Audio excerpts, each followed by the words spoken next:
வணக்கம் நண்பர்களே, எல்லாரும் எப்படி இருக்கீங்க? மனசுக்கு ரொம்ப சந்தோஷம் தர்ற மாதிரி ஒரு ராஜா காலத்து காதல் கதையை பார்க்கணும்னு நினச்சிங்கன்னா இந்த படத்தை மிஸ் பண்ணிடாதீங்க. தி ராயல் வி அப்படின்ற படத்தை தான் நாம் இப்போ பார்க்க போகிறோம். ஆண்ட்ரோவியா நாட்டின் இளவரசர் டெஸ்மண்ட் 2 தடவை காதல் பண்ணுறாரு. 2 தடவையுமே ஃபெயிலியர் ஆகுது. அப்புறம் அவருக்கு எப்படி கல்யாணம் நடச்சு அப்படின்றதான் கதையை ஸ்டார்ட் பண்ணலாம் வாங்க. இந்த கதையை முடிக்கும்போது உங்கள் மனசுக்குள்ளே அப்படி ஒரு சந்தோஷம் என்பது வரும். படத்தோட ஸ்டார்டிங் சீனில் ஆண்ட்ரோவியா நாட்டினுடைய பெரிய தலைங்களையும் வெஸ்டயர் நாட்டினுடைய பெரிய தலைங்களையும் காட்டுறாங்க. இப்போ என்ன ஐடியான்னா, இந்த 2 நாடுகளும் முதல்ல ஒன்றா தான் இருந்தது 300 வருஷத்துக்கு முன்னாடி. அதுக்கப்புறம் அந்த இடத்துக்கு யார் ராஜா அப்படின்ற பிரச்சனையில் 2 நாடுகளும் பிரிஞ்சிருச்சு. இப்போ 2 நாட்டினுடைய இளவரசருக்கும் இளவரசிக்கும் கல்யாணம் பண்ணி வச்சுட்டா 2 நாட்டுக்கும் ஒரே ராஜா ஆயிடுவாங்களே அப்படின்ற ஒரு ராயல் வெட்டிங் தான் இந்த படத்தினுடைய கதை.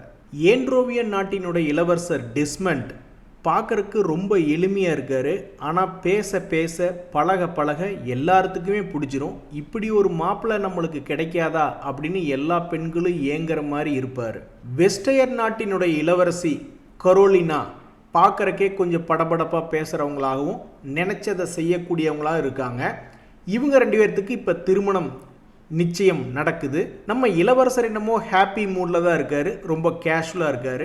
ஆனால் இளவரசி கரோலினாக்கு இந்த கல்யாணத்தில் பெருசாக இன்ட்ரெஸ்ட் இருக்கிற மாதிரி தெரியல. இருந்தாலும் என்ன பண்ணுறது, இந்த கல்யாணம் நடந்தாதான் 2 நாடுகளும் ஒன்று சேரும், பல பிரச்சனைகள் தீர்வுக்கு வரும். அதனால் அந்த பொண்ணும் நிச்சயதார்த்தத்துக்கு சம்மதிச்சு நிச்சயதார்த்தமும் நடந்து முடிஞ்சிருது. இப்போ யாருமே எதிர்பார்க்காத ஒரு பிரச்சனை நடக்குது. யோசிச்சு பாருங்க, இது ஒரு ராஜா வீட்டு கல்யாணம். திடீர்னு மணப்பெண் அந்த இளவரசி எனக்கு கல்யாணம் வேண்டாம் அப்படின்னு சொல்லிட்டு ஒரு பிளம்பரை கல்யாணம் பண்ணுறா. கோட்டு சூட்டு போட்டு நிற்கிறாங்க பார்த்தீங்களா, இவர் தான் அந்த பிளம்பர். என்ன கொடுமை சரவணன் அப்படின்ற மாதிரி கல்யாணம் நின்றுடுச்சு. பழையபடி 2 நாடுகளுக்கும் கௌரவ குறைச்சலாகி சண்டை வர ஆரம்பிக்குது. இதை இப்படியே விடக்கூடாது, 2 நாட்டினுடைய கௌரவத்தை காப்பாற்றணும், இந்த பிரச்சனைக்கு ஏதாவது சொல்யூஷன் பண்ணணும் அப்படின்னு ஹீரோ நினைக்கிறாரு. ஹீரோவோட உதவியாளர் ரொம்பவுமே கெட்டிக்காரர். அவர் என்ன சொல்றாருன்னா, இந்த கரோலினாக்கு ஒரு தங்கச்சி இருக்கா, அவளுக்கு இந்த இளவரசி வாழ்க்கையே பிடிக்கல, அதனால மறைஞ்சு வாழ்ந்துகிட்டு இருக்க அமெரிக்கால. ஸோ அக்காவை தான் கல்யாணம் பண்ண முடியல, தங்கச்சியை கல்யாணம் பண்ணி நம்ம பிரச்சனையை தீர்த்தரலாம் அப்படின்னு அவர் ஐடியா கொடுக்குறாரு. அந்த வயசான தாத்தாக்கு பாருங்க ஒரே சிரிப்பு. தங்கச்சியை கல்யாணம் பண்ற ஐடியாவை சொல்லும் பொழுதே ஹீரோவும் சரி ஓகே, அவள் தங்கச்சி எங்கே இருக்கா அப்படின்றத நீங்கள் போய் கண்டுபிடிங்க, நான் அவளை மீட் பண்ணி சீக்கிரம் திருமணம் பண்ணிக்கிறேன், இதனால் 2 நாட்டினுடைய பிரச்சனை தீந்துரும் அப்படின்னு அந்த இடத்துல சீனை முடிக்கிறாங்க. இப்போ நம்ம ஹீரோயினை காட்டுறாங்க. இவங்க பேர் தான் பட்ரிக்ஸ். தலைவி வேற ரகம். ஆனால் இப்போ ரொம்ப சோகமாக இருக்காங்க. கல் தடுக்கி விழுந்ததில்லை, உன் கண் தடுக்கி விழுந்து விட்டேன் அப்படின்னு ஒருத்தனோட ரொம்ப காதலில் இருந்தாங்க. கடைசியில் பார்த்தா அவன் மொத்தமாக கழட்டி விட்டுட்டு போயிட்டான். என்ன காரணம்னா, இவங்க ஒரு ஏழை அப்படின்னு அவன் மனசில் நினச்சிட்டு அவன் கழட்டி விட்டுட்டு போயிட்டான். ஆனால் இவங்க ஒரு ராணி அப்படின்றது இப்போ வரைக்கும் வேற யாருக்குமே தெரியாது. இதனால தான் நம்ம தலைவி அழுதுட்டு இருக்காங்க. நம்ம தலைவிய அவளுடைய ஃப்ரெண்டு ஆறுதல் படுத்துறா. அந்த ஃப்ரெண்டோட பேர் எல்லி. போய் ஒரு பையனுக்காக ஏன் இவ்வளோ டென்ஷன் ஆகுற, ஒருத்தன் போனா இன்னொருத்தன் வருவேன் அப்படின்னு அவ ஃப்ரெண்டு சொல்றா. உனக்கு ஞாபகம் இல்லையா, நாளைக்கு ஒரு முக்கியமான மீட்டிங் இருக்கு, போய் ஃப்ரெஷ் ஆயிட்டு வா அப்படின்னு சொல்றா. எஸ், ஆமாங்க, நம்ம ஹீரோயின் யங் கேர்ள்ஸ் எஜுகேஷனுக்காக ஒரு ட்ரஸ்ட் ஆரம்பிச்சு அதுக்கு பணம் சேர்த்தணும் அப்படிங்கறக்காக நிறைய பேர்த்த மீட் பண்ணிக்கிட்டு இருக்காங்க. அதனுடைய முக்கியமான மீட்டிங் தான் இப்போ அவங்களுக்கு இருக்கு. ஆமா, நீ சொல்றதும் சரிதான், நான் ஏன் அவனுக்கு ஃபீல் பண்ணணும், நான் ரெடி ஆயிட்டு வர்றேன். இப்போ ஹீரோயின் பக்காவா ஃபார்மல் ட்ரெஸ்ல கிளம்புறாங்க. என்ன இருந்தாலும் ஒரு ராணியினுடைய அழகை மறைக்க முடியுமா? ஸோ புதிய மனநிலையோட மீட்டிங்க்கு வர்றாங்க. ஆனால் அந்த மீட்டிங்கில் அவங்க சொல்கிறத வச்சுக்கிட்டு யாருமே அவளுடைய தொண்டு நிறுவனத்திற்கு ₹1 கூட கொடுக்கல. சரி, காசு கொடுக்காட்டி பரவாயில்ல விடு அப்படின்னு ஹீரோயின் அதை கூலாக எடுத்துகிட்டு அவங்க பாட்டுக்கு நடந்து போய்கிட்டு இருக்காங்க. ஆனால் அவள் ஃப்ரெண்டுக்கு இல்லை, யாரோ அவங்கள பின்தொடர மாதிரியே அவளுக்கு ஒரு ஃபீலிங். அவ ஃப்ரெண்டு பயப்படுறா, ஏய் நம்மளை யாரோ கடத்த போறாங்கடி, நம்மளை யாரோ கடத்த போறாங்க, பின்னாடியே ஃபாலோ பண்றாங்க அப்படின்னு பயப்படுறா. ஆனா நம்ம தலைவிக்கு தான் விஷயம் தெரியுமே, எப்படியும் இது அந்த இளவரசருடைய ஆளுகளாக தான் இருப்பாங்க. ஸோ ஏதோ விஷயம் பேச வந்திருக்காங்க அப்படின்னு புரிஞ்சுக்கிறா. ஸோ அவளுக்கு கொஞ்சம் கூட பயம் இல்லை. அதுவும் இல்லாமல் அவள் தான் ராணியாச்சே. இப்போதான் தன்னுடைய ராணியினுடைய தோற்றத்தை அவள் ஃப்ரெண்டு முன்னாடி காமிக்கிறா. அவள் ஃப்ரெண்டு அப்படியே அசந்து போயிடுறா. ஏய் யாருமா நீ, என்ன இப்படி ஒரு ராணியாக இருந்துட்டு எங்கூடையா இருந்த இவ்வளவு நாள் அப்படின்ற மாதிரி வாயை பொழந்துட்டு பார்க்குறா. நம்ம ஹீரோயினுக்கு அவங்களோட போகிறது பிடிக்கல. இருந்தாலும் ரொம்ப கெஞ்சி கேட்குறாங்க. சரி என்னன்னு தான் போய் பேசுவோமே அப்படின்னு காரில் ஏறிக்கிறா. நம்ம ஹீரோயினோட ஃப்ரெண்டு இல்லை, பயந்துக்கிட்டே வர்றாங்க, விளக்கம் கேட்டுக்கிட்டே வர்றாங்க. இப்போ நம்ம ஹீரோவோட வயசான உதவியாளர் அவங்க முன்னாடி வந்து பணிவாக நின்று, இந்த மாதிரி எங்களோட இளவரசர் டெஸ்மண்ட் உங்களோட தனிமையாக பேச விரும்புகிறதா சொல்கிறாரு அப்படின்ற விஷயத்த அவன் சொல்கிறான். நம்ம ஹீரோ இல்லை, இப்போ மாசான ஒரு காரியம் பண்ணுறாரு. எதுக்குமே அவர் வெயிட் பண்ணல, நேராக வர்றாரு ஹீரோயின்ட்ட.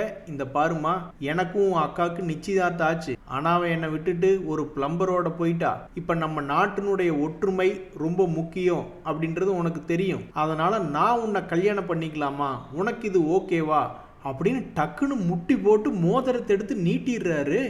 ஒரு நிமிஷம் யோசிச்சுட்டு அவ வேண்டான்னு சொல்லல, வேணும்னு சொல்லல, எனக்கு கொஞ்ச நாள் டைம் கொடுங்க, நான் யோசிச்சுட்டு சொல்கிறேன் அப்படின்னு ஹீரோயின் சொல்கிறாங்க. அடுத்த சீனில் இளவரசியும் அவளுடைய ஃப்ரெண்டு ஒரு ஹோட்டலில் உட்காந்து சாப்பிட்ருக்காங்க. அடி பாவி, நீ ஒரு ராணின்னு என்கிட்ட சொல்லவே இல்லையே. எல்லாரும் இந்த சாதாரண நிலைமையை விட்டுட்டு அரண்மனை வாழ்க்கையை வாழணும்னு நினைக்கிறாங்க, ஆனால் நீ அதை விட்டுட்டு வந்திருக்க. என்னை கேட்டால் நீ வந்து அந்த இளவரசரை கல்யாணம் பண்ணிக்கிறதா ஒரு சிறந்த விஷயமா நான் பார்க்குறேன் அப்படின்னு அவ ஃப்ரெண்டு சொல்றா. அதுக்கு இளவரசி சொல்றாங்க, டெஸ்மண்ட் இளவரசர் ஒரு இயந்திரம் மாதிரி இருப்பாரு. ஒரு தண்ணி குடிக்கிறதுனா கூட சார்ட் பார்த்து தான் தண்ணி குடிப்பாரு. அப்படி ஒரு பிரைவசியே இல்லாம எந்த ஒரு பொண்ணாலும் வாழ முடியாது. அதுவும் இல்லாம எப்பவுமே டெஸ்மண்டினுடைய காவலாளர்கள் கூடவே இருப்பாங்க. நம்மளுக்கு என்ன இருக்கு, எப்படி இந்த வாழ்க்கையை வாழ்றது, அதனால எனக்கு இந்த மேரேஜ் வேண்டாம் அப்படின்னு சொல்லிடலான்னு இருக்கிறேன் அப்படின்னு சொல்றா. இந்த சமயத்துல நம்ம இளவரசிக்கு அவங்க ஃபேமிலியில இருந்து ரொம்ப ப்ரெஷர் வருது. ஏய் ப்ளீஸ் கல்யாணம் பண்ணிக்க, நம்ம நாட்டினுடைய பிரச்சனை இதன் மூலிய தீர்ந்துடும் அப்படின்னு சொல்றாங்க. இதை சொல்லி அவ ஃப்ரெண்டு கிட்ட நம்ம ஹீரோயின் புலம்புறா, என்னது ஒரே ப்ரெஷரா இருக்கு அப்படின்ட்டு. இப்பதான் அவளுடைய ஃப்ரெண்டு ஒரு நல்ல ஐடியா கொடுக்குறா. நீ ஏன் அவங்க கூட டேட்டிங் போக கூடாது, ஒரு தடவை போய் அவங்க கூட பழகி பார்த்து மேபி அவன் உனக்கு பிடிச்சவன் மாதிரி இருந்தா கல்யாணம் பண்ணிக்கலாமே அப்படின்னு ஒரு ஐடியா கொடுக்குறா. இது நல்ல ஐடியா தான். நேரா இளவரசருடைய வீட்டுக்கு நம்ம ஹீரோயின் வர்றாங்க. உங்களை பார்த்ததுல எனக்கு ரொம்ப சந்தோஷம் அப்படின்னு ஹீரோ ஒரு பெரிய டின்னர் ஒன்று அரேஞ்ச் பண்றாரு. நம்ம ஹீரோயினுக்கு தான் கொஞ்சம் பிரைவசி வேணுமே, அதனால முதல்ல அங்கிருந்த கார்ட்ஸ் எல்லாம் வெளியே போக சொல்லுங்க அப்படின்னு சொல்றாங்க. இளவரசரும் கார்ட்ஸ் எல்லாம் வெளியே போக சொல்றாரு. இப்ப ஹீரோயின் ஒரு சூப்பரான ஐடியா சொல்றாங்க, வாங்க நம்ம 2 பேரும் வெளியே போவோம், வெளியே இருக்கிற உலகத்தை பார்ப்போம். ஹீரோயின் சொன்னதுக்கு அப்புறம் இளவரசர்னால மறுத்து பேச முடியுமா? அவரும் முதல் முறையாக கார்ட்ஸ் இல்லாம வெளியே போறதுக்கு தயாராகிறாரு. நம்ம ஹீரோ இப்பதான் ஃபர்ஸ்ட் டைம் வெளியே வர்றாரு. ரொம்ப வித்தியாசமா உணர்றாரு. இப்பதான் அவருடைய முகத்துல கொஞ்சம் கொஞ்சமா சந்தோஷமே வர ஆரம்பிக்குது. ஹோட்டலுக்கு வந்து ட்ரிங்க்ஸ் அடிக்கிறாங்க, பவுலிங் கேம் விளையாடுறாங்க. கொஞ்சம் கொஞ்சமா 2 பேரும் அப்படியே நெருங்கி பழகுறாங்க.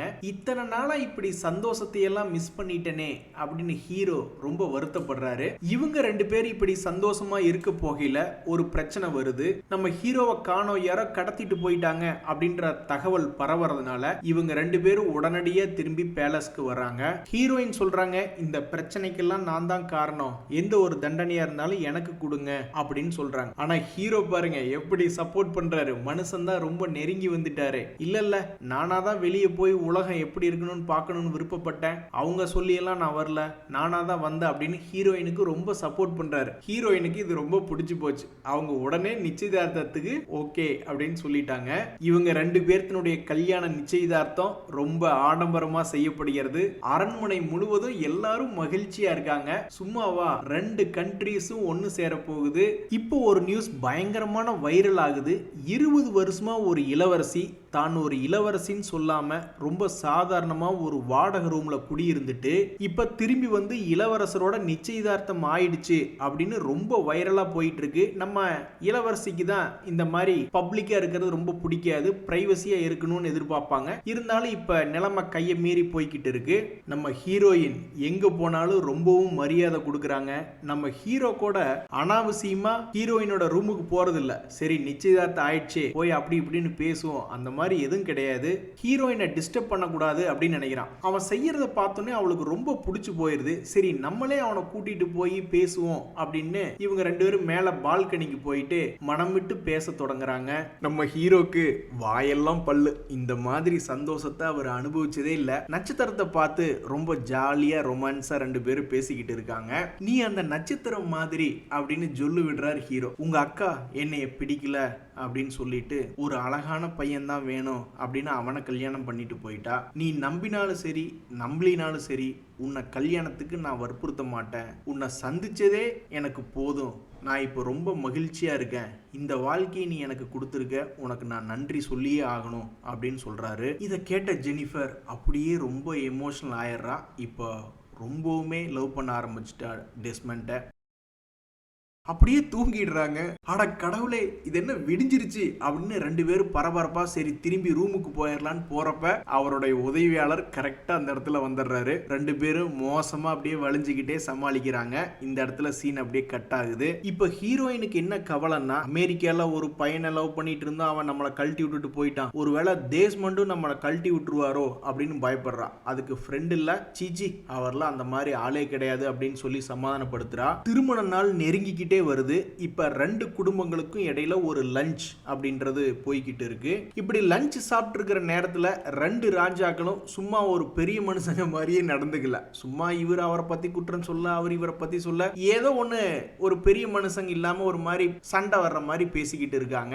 அவங்களுடைய பேச்சுல ஒரு ரசிப்பு என்பதே இல்ல. இப்போ ஒரு சூப்பரான ஐடியா பண்றாங்க நம்ம ஹீரோயின். அவருடைய அப்பாவையும் நம்ம ஹீரோவோட அப்பாவையும் ஆப்போசிட்ல உட்கார வச்சு சில கேள்விகள் கேட்கிறா. அப்படி கேள்விகள் கேட்கும் பொழுது அவங்களுக்கு தெரியுது, கடந்த 300 வருஷமா நம்ம தேவையில்லாம சண்டை போட்டுருக்கிறோம். எப்பவோ முன்னாடி யாரோ சண்டை போட்டதுக்கு இப்ப நம்ம தொடர்ந்து அந்த பகைமையை நம்ம மனசுக்குள்ள வச்சுக்கிட்டு இருக்கோம் அப்படின்றது அவங்க ரெண்டு பேர்த்துக்கும் தெரிய வருது. இப்ப ஹீரோயின் பண்ணிக்கிட்டு இருக்கிற வேலை தன்னுடைய தலையில தானே மண்ணை தூக்கி போடுற வேலை அப்படின்றது இப்போதைக்கு அவங்களுக்கு தெரியல. இந்த கேள்வி பதில் முடியும் பொழுது இதுக்கப்புறம் தான் இருக்கிறதுலே பெரிய குண்டா ஒன்னு தூக்கி போடுறாங்க ரெண்டு பெருசுகளும். இப்பதான் எங்க ரெண்டு நாடு ஒன்னாயிடுச்சு இல்ல, இனிமேல் நீங்க கஷ்டப்பட்டு கல்யாணம் பண்ணிக்கணும்னு அவசியம் இல்ல, கல்யாணத்தை நிறுத்துறதோ அல்லது நிறுத்தாம இருக்கிறதோ உங்க விருப்பம் அப்படின்னு சொல்லிடுறாங்க. இந்த நேரத்துல ஹீரோயின் யோசிக்காம அவ கையில இருக்கிற நிச்சயதார்த்த மோதிரத்தை எடுத்து ஹீரோ கையில கொடுத்துறான். ஹீரோ இல்ல நொந்து நூடுல்ஸா போயிட்டாரு. முதல்ல ஒரு கல்யாணம் நிச்சயமாச்சு, அவ பிளம்பரோட போயிட்டா. இப்ப ரெண்டாவது ரொம்பவுமே பிடிச்சு போச்சு இந்த பொண்ணு. கல்யாணம் பண்ணி இந்த நாடை ஒண்ணு சேர்த்துலான்னு பார்த்தா இந்த பொண்ணு அதையும் இதையும் பேசி கடைசியில ரெண்டு ராஜாவையும் ஃப்ரெண்ட்ஸ் ஆக்கி விட்டுட்டா. கழட்டி கொடுத்துட்டு போயிட்டியேமா அப்படின்னு ஹீரோ நொந்து போய் நிப்பாரு. நம்ம ஹீரோ ஏதாவது வாயை திறந்து பேச வேண்டியதானே, அவர் பாட்டுக்கு வாயை மூடிக்கிட்டு அப்படியே ஏக்கமா பார்த்துக்கிட்டே இருப்பாரு. இது பெரிய அரச குடும்பம் இல்லையா, சோ எல்லாரும் ஃபார்மாலிட்டி பாக்குறாங்க. நம்ம ஹீரோயினுக்கு அவ்வளவு இஷ்டம் ஹீரோ மேல, இருந்தாலும் அவங்களும் வாயை மூடிட்டு ரொம்ப சோகமா இருக்காங்க. ஹீரோயினோட ஃப்ரெண்டு தான் சொல்றா, என்ன காரியம் பண்ற நீ, இப்படி ஒரு மனசுக்கு பிடிச்சவன நீ விடலாமா, நீ ஏதாவது பண்ணு, ஏதாவது முயற்சி செய் அப்படின்னு அவ ஃப்ரெண்டு ஊக்கப்படுத்துறா. உனக்கு டெஸ்மண்ட பிடிச்சிருந்தா இதுதான் கடைசி வாய்ப்பு, உடனே நீ ஏதாவது செய் அப்படின்னு அவ ஃப்ரெண்டு சொன்ன உடனே எடுக்கிறாங்க பாருங்க ரெண்டு பேரும் அந்த ஸ்கூட்டரை. ஹீரோயின் சொல்றா, ஏய் வேகமா ஓட்டுடி, அவர் நம்மளோட நாட்டினுடைய எல்லை தாண்டி போயிட பாரு, வேகமா போ அப்படின்ற. ரெண்டு பேரும் வேகமா போயிட்டு இருக்கீல. இந்த பக்கம் அப்படியே ஹீரோவை காட்டுறாங்க. ஹீரோ மனசே இல்ல, அவரு அந்த எல்லையை தாண்டிட்டு இருக்கீல, கரெக்டா சொல்லிட்ட, இதுக்கு மேல என்னால காத்திருக்க முடியாது, எனக்கு ஏத்த பொண்ணு அவதான் அப்படின்னு சொல்லி காரை விட்டு இறங்கி அவரு திரும்பி அந்த நாட்டை நோக்கி ஓடுறாரு. இப்ப ரெண்டு பேரும் ஒருத்தருக்கு ஒருத்தர் பார்த்துட்டாங்க. சந்தோஷத்துல ஓடி வந்து பக்கத்துல நின்று பேசுறாங்க. குறுக்கால கம்பு வச்சவன் இல்லைன்னா ஒரு நல்லா கட்டி பிடிச்சி சந்தோஷமா பேசியிருப்பாங்களே அப்படின்னு ரெண்டு நாட்டு எல்லைக்கிடையில ஒரு கம்பு நின்று அவங்களுடைய சந்தோஷத்தை கொஞ்சம் குறைக்குது. சபா மூணாவது முறையா நம்ம ஹீரோ மோதிரத்தை எடுத்து நீட்டுறாரு. ஒரு வழியா கல்யாணமாயி ரொம்ப சந்தோஷமா ரொம்ப காலம் ரெண்டு பேரும் வாழ்ற மாதிரி சீன் காட்டுறாங்க. ரொம்ப சந்தோஷமா இந்த இடத்துல படம் முடியுது. நண்பர்களே, எப்படி இருந்தது இந்த படம்? இதே மாதிரி இன்னும் நிறைய சந்தோஷமான படங்களை எடுத்துட்டு வரேன். லைக் பண்ணுங்க, சப்ஸ்கிரைப் பண்ணுங்க, சப்போர்ட் பண்ணுங்க. நன்றி, வணக்கம்.